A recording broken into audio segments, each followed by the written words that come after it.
seeing plenty of money, but keeping none. He was put in charge of a high-stakes card game in a seedy Queens joint. He was starting out as just a cog in the vast Gambino organization.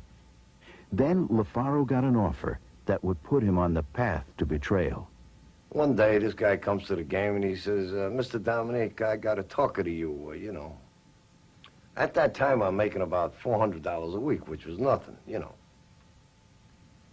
And he said to me, I don't know how to tell you this, he said, but you want to make us some money?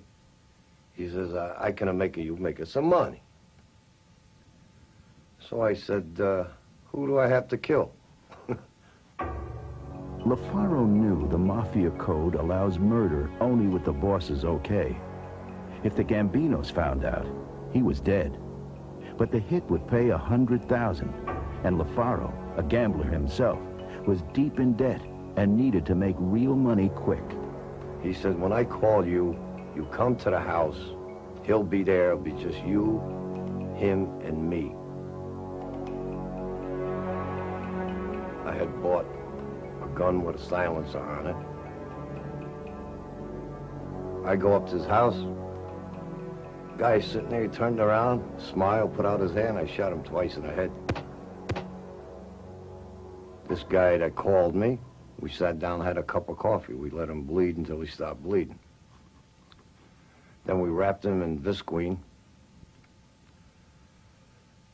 We cleaned up the mess. Made sure I got the casings of the shells. Put them all with him in the polyethylene. Put them in the trunk of my car, and I buried them upstate in the mountains. An old ranger camp that had a big well, dry well in it. And I threw rocks on them, and I went home. Once he got the taste of big and easy money, Lofaro went into the heroin business without an okay from the family. He continued running their card games, but now he was a double-dealing renegade. Big Dom teamed up with a Pakistani in an international heroin ring. And every week or 2 weeks, I used to get a kilo of pure dope. And I'd call this guy up, he'd come and get it, he'd go to his friend, they'd sell it, and everybody was happy. I was making 70, 80,000, he was making 50, and the guy in Pakistan, he was making 60-something thousand. Big, big business. By 1983, Lofaro had his renegade drug business rolling, while he carried on business as usual for the Gambinos. They never did find out. But the feds did.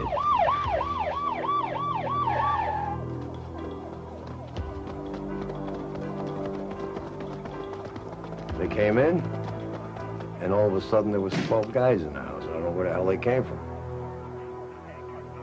They started telling me how many charges they had against me.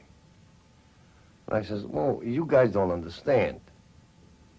I'm going to cooperate, which surprised the hell out of me, because I was supposed to be a tough guy. Facing life in prison, Lofaro quickly agreed to wear a wire to record his weekly meetings with John Gotti. In 1983, for the first time, the FBI would get inside the nation's strongest mafia family. In return, if Lofaro delivered, the government would drop the murder and drug charges against him. Self-preservation is one of the biggest instincts of man. Not only that, but I got grandchildren. I want to see these kids grow up, you know? When a supposedly true-blue mafioso like Lofaro flips, the wise guys begin to wonder, is this thing of ours falling apart? Over the next 5 years, there were more informants, more tapes, more trials, and finally the collapse. The family's second-in-command, underboss Salvatore Sammy the Bull Gravano, faced life in prison. He flipped and testified, and put the once untouchable John Gotti behind bars for life.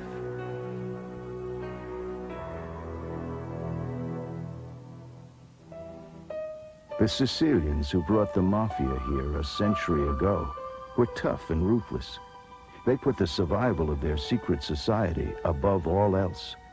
The mafia oath of loyalty, honor, obedience, and silence was their shield and their power. Lofaro betrayed this heritage.